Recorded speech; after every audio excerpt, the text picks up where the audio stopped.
Dragon fruit చిన్న చిన్నగా పువ్వులు అవుతుంది. పువ్వు వచ్చింది. పువ్వు 3 పువ్వులు వచ్చేదాన్ని. మామిడికాయ చెట్లు, వంకాయ, ద్రాక్ష,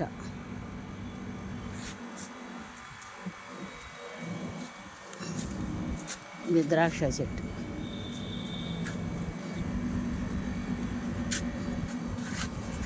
జామకాయ, చిన్న చెట్టుకి జామకాయ,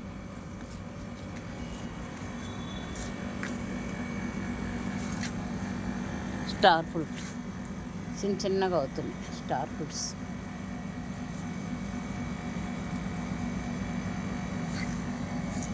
మల్లె చెట్టు, బ్లాక్బెర్రీ చాలా అయ్యాయి. ఇప్పుడు అయిపోయి మళ్ళా గ్రాఫ్టింగ్ చేస్తే, కటింగ్ చేస్తే వస్తాయి.